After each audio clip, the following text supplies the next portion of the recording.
Sí, bueno, sí, Bitcoin y la blockchain es una herramienta de liberación u otra forma de esclavitud. Bueno, yo pienso que esa es una de las pocas tecnologías que es un poco ambigua, pero te voy a contar aplicaciones, no sé si te he contado, de vigilancia que emplean la blockchain. Por ejemplo, lo que sucede con la blockchain es que toda la información que se ingresa es permanente y es siempre accesible. Y hay iniciativas para identidad blockchain. Entonces, dentro de esa blockchain, que es una cadena de información que queda asentada permanentemente de forma descentralizada, o sea, muchísimas computadoras en el mundo tendrían esa información y sería siempre accesible, ahí pondrías, digamos, lo que sería tu DNI, algo que ya no sería N, o sea, no sería nacional, sino que sería un DUI, documento universal de identidad, por así decirlo.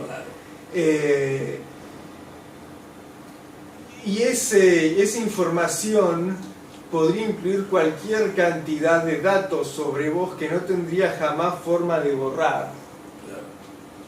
Y eso sería muy terrible.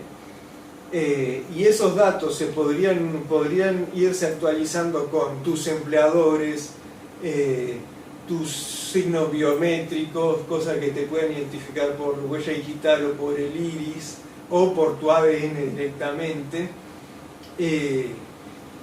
Y cualquier empleador, o sea, no solamente los gobiernos, sino cualquier persona que te fuera a contratar, cualquier sistema social diría, vos cumplís los requisitos, vos no cumplís los requisitos. Es un control mucho más opresivo en ese sentido.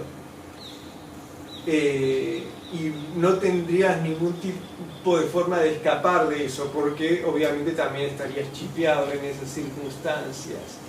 Bueno, capaz te puedas sacar tu chip, pero en ese caso sería como ser alguien sin documento, no tendrías acceso a nada en la sociedad. Peor todavía porque seguramente lo usarías para comprar y vender. Y ahí se vuelve a hacer la y todas tus transacciones quedan registradas ahí. ¿Hay manera de revertir esa situación? Porque ya parecería ser un fait accompli eso, a donde tenemos que resignarnos a estar en un mundo transparente, por así decirlo, donde todo se ve. ¿Hay manera de rescatar o recuperar algunos de esos valores de la época liberal, de la privacidad, de la intimidad, del espacio propio, de la persona, a diferencia del espacio público? Y es muy difícil. Te digo porque es una pregunta existencial, digamos. Si no podemos hacer esa última pregunta respecto a dónde está yendo la realidad del mundo, no estamos teniendo el coraje para enfrentar, ¿no es cierto?, una realidad que la podemos experimentar como amenazante. Si nos resignamos y no lo podemos cambiar, hay que pasar a otra cosa. Pasar a otra cosa, exacto. O si tenemos una forma... Esa famosa frase de la plegaria, dame la sabiduría para cambiar, o la fuerza para cambiar lo que puedo cambiar, aceptar lo que no puedo cambiar y distinguir entre los dos, ¿no es cierto? O sea, esto es una pregunta existencial última, suprema, ineludible, inevitable, y que la respuesta que le demos de hecho a eso va a marcar absolutamente todo lo que hagamos, porque o desperdiciamos energía en cosas que están condenadas, o es algo que damos una última batalla por el destino, digamos, de estos valores. Claro. Y la pregunta es, de vuelta, ¿cómo esa diagnosis que hagamos, ese diagnóstico que hagamos de esa realidad, marca, digamos, la terapia, por así decirlo? ¿Cuál es la intervención? ¿Cuál es la obligación después moral que tenemos de cómo actuar y qué hacer. O sea, sin estas grandes preguntas fácticas y axiológicas, me parece que es difícil de tener la convergencia de todas las energías y las fuerzas que necesitamos tener. Bueno, hay un par de cosas que se pueden responder a eso. No tengo la respuesta definitiva de si es posible evitar, digamos, un panóptico universal o de si no es factible. Porque eso requiere una gran meditación que no me he tomado el tiempo de hacer y no sé si ni siquiera está bajo mi alcance ontológico llegar a esa respuesta, ¿no? Quizás sí, pero bueno, tomaría su tiempo de reflexionarlo. El hecho, igualmente, pienso que tenemos que pensar en si vamos a vivir en una sociedad horizontal y vertical, y eso sí va a estar bajo nuestro control, siempre. Porque incluso si se implementa la identidad universal, digamos, y se pierde toda privacidad de la persona, queda la distinción en sí.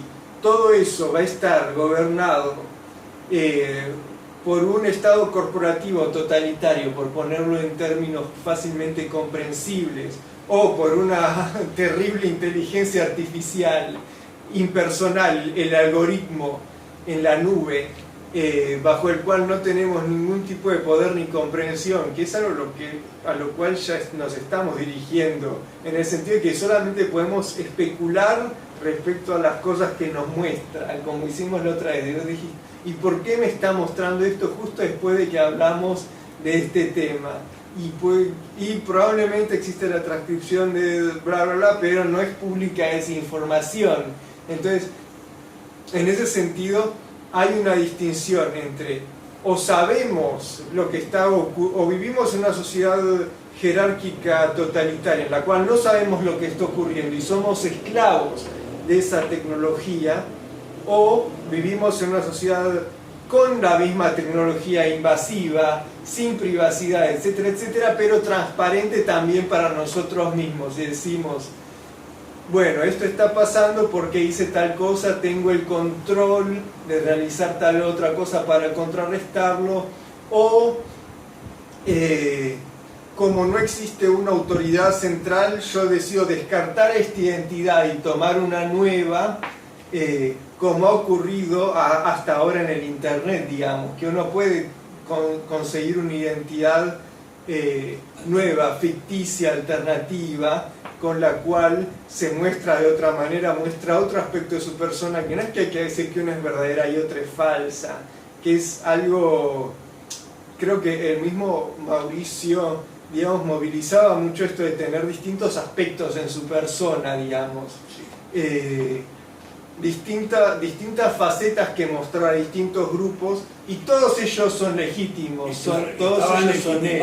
Justamente por el principio de la libertad, de que no estoy sujeto a una identificación. Exactamente. La tarjeta de identidad, que es la que me impone la sociedad, no tiene por qué, digamos, forzarme a aceptar esa identidad.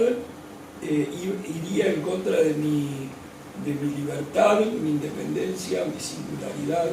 Y es que este algoritmo lo que va a hacer y lo que hace es agrupar a las personas en estos grupos de interés, en los cuales se supone que tienen que compartir, digamos, características entre sí, todo lo que es, todo lo que te muestra y todas las oportunidades que vas a tener en base a esa identidad única, están fuera de tu poder, están sujetos a todos los estereotipos y prototipos y sesgos de selección. Si una empresa dice, yo quiero a las personas que tengan tal visión política, yo busco a alguien que tenga esta habilidad y que no se dedique a nada más. Dice, este tipo es profesor de inglés, chef, político. No, eso no puede ser descartado, digamos. y tiene que dedicarse a una sola cosa, es hacer su especialidad y que todo su currículum se trate de eso, algo que ya vemos. Solamente que ahora por lo menos tenemos la capacidad de escribir nuestro propio currículum y mandarlo para que muestre lo que nosotros pensamos que la empresa quiere contratar, pero en el nuevo paradigma es al revés. Ellos te buscan a vos en base a una sola identidad que mostrás o que te obligan a mostrar, como en el LinkedIn, que tenés un solo perfil que va con tu nombre y apellido y todos tus datos se espera que sean reales, porque si tenés un nombre en el LinkedIn y después la empresa ve que tenés otro documento, no te va a contratar. Si el paradigma es una vigilancia vertical que te obliga a tener esa identidad, es una catástrofe y yo pienso que podemos y debemos oponernos absolutamente a ello. Ahora, si la sociedad va a abandonar la interacción en el mundo real y pasar a una interacción en el mundo virtual, por lo menos, ya que todo sea la cuarta revolución industrial y la sociedad de la información, por lo menos que sea algo más descentralizado, que respete la autonomía del individuo a tener distintos avatares e identidades y a mostrarse como él quiere y no como los otros le imponen a tener un único prototipo, ¿no? Y eso sería llevar a todos los ámbitos de la identidad lo que se reclama, digamos, en la identidad de género. Claro, sí, permitir una autoidentificación, pero de cualquier cosa, digamos. Exacto, de cualquier... No restringido nada más a la expresión de género. Exacto. Porque ha habido algo bueno que hicieron lo de la identidad de género. Generalmente me parece muchas veces muy represivo, digamos, demandar, digamos, mis pronombres, esa imposición para mí, que es como que quieren pronombres personalizados con X, con Z, y tenés que memorizarte, y si te lo equivocás sos un discriminador, etcétera, etcétera. Esa es una lucha ficticia que para mí no tiene sentido, porque cada persona tiene sus limitaciones subjetivas de lo que puede memorizar, saber, pensar. Digamos, para mí no debería haber pronombre y listo, que se use neutral para todos y que es lo mismo. Pero sí hay algo bueno en que, por ejemplo, ellos Facebook estaba teniendo y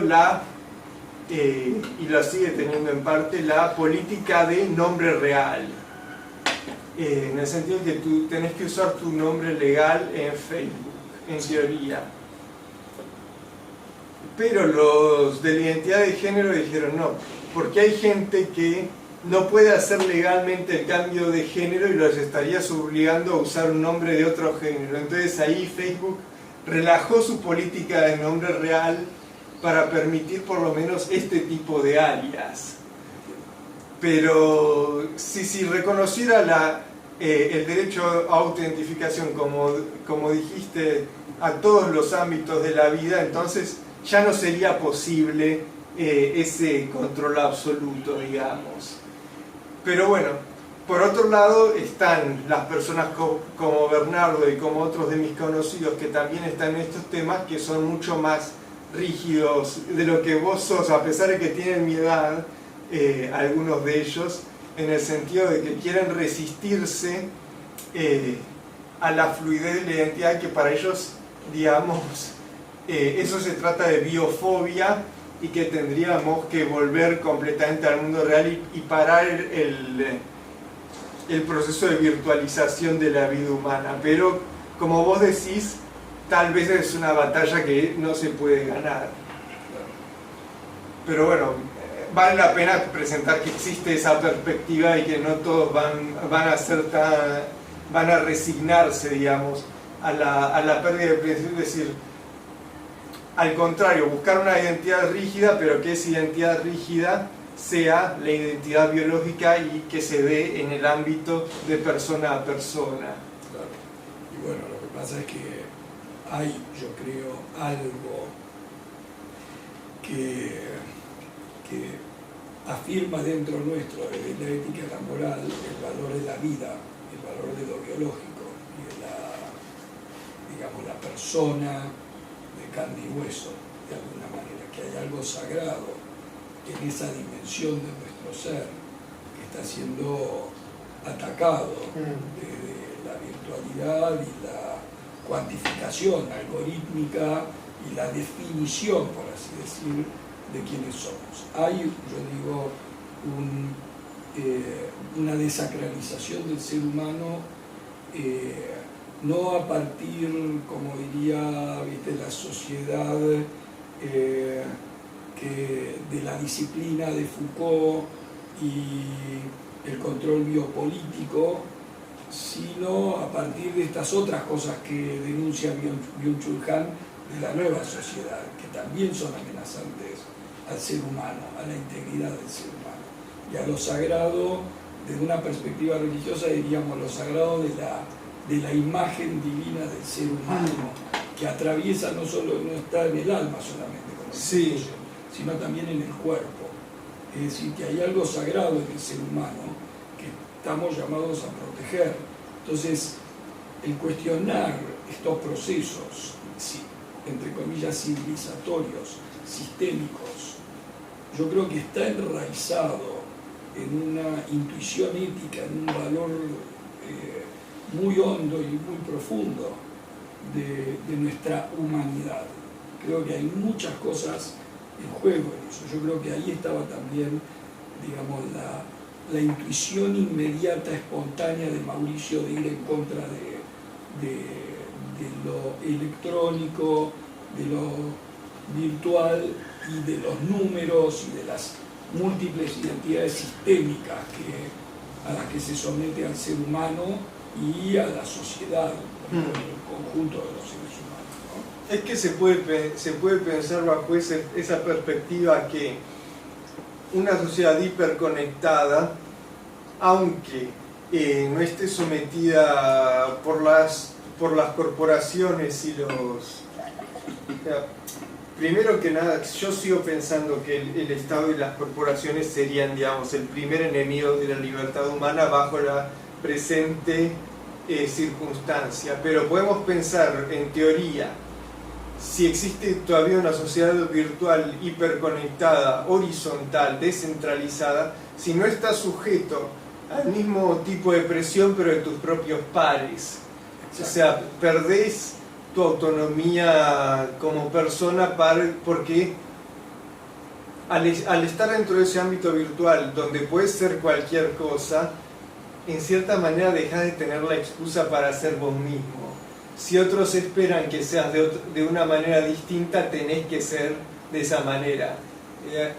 Y en esto se ve mucho, digamos, en las redes sociales ya.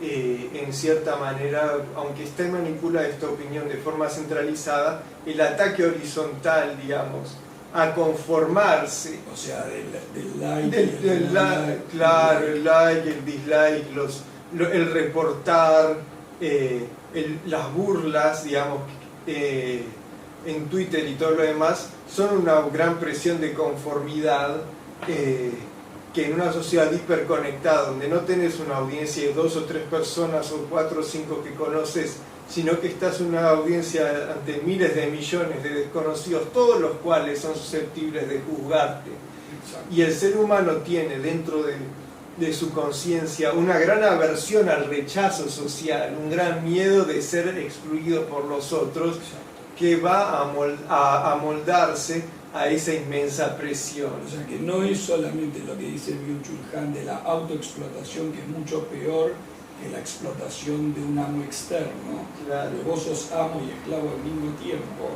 de acuerdo a lo que él plantea, sino que también es el peligro de lo social, que eso pone en cuestionamiento mucho de los dos puntos que Mauricio afirmaba tan fuertemente, es decir, la persona y la sociedad, que son los dos entes que él quería defender, ¿no es cierto? Pero, el yo y la sociedad, que es la madre, interesantemente, contra los sistemas, que sería una representación del padre, por así decirlo.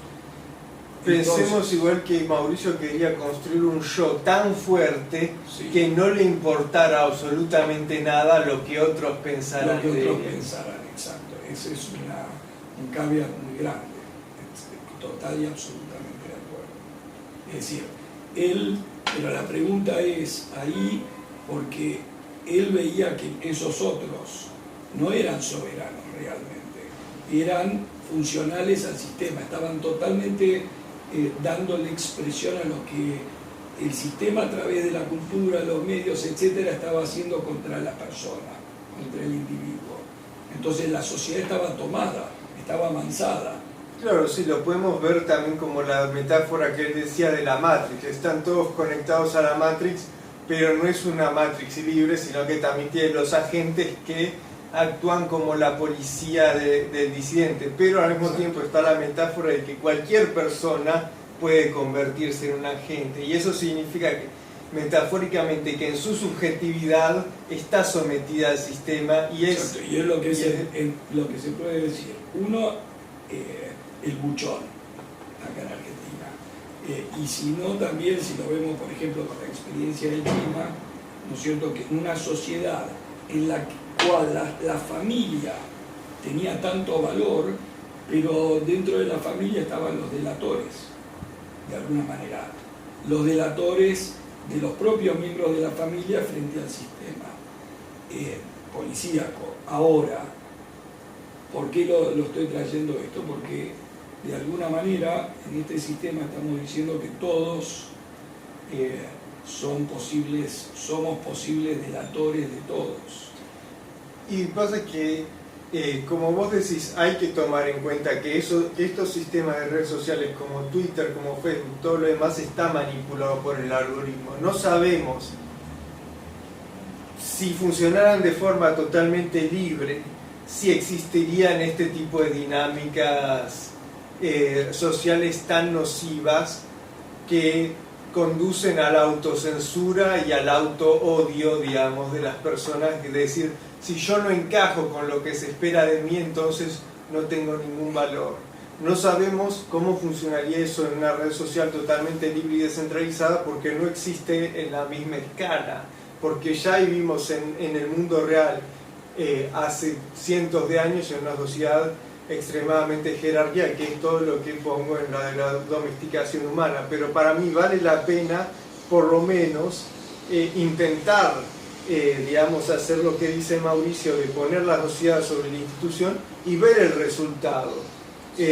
Vale la pena, como decía, experimentar, más que tener miedo a lo que puede pasar con esta sociedad horizontal, que eso es una fuerza de conformismo, como vemos. Entonces, pensamos, no, puede ser todavía peor. Pero no, hay que intentarlo y después vemos si es mejor o si es peor. Hacemos una evaluación constante de los resultados de nuestras acciones. Estamos valorizando al ser humano por sobre la institución. Exactamente. Primero el ser humano. Tenemos que pensar que el ser humano es capaz de mayor bondad que las instituciones, de mayor libertad que las leyes. Y que cuando se relacionen naturalmente unos con otros va a llegar a otro tipo de soluciones que actualmente no son invisibles.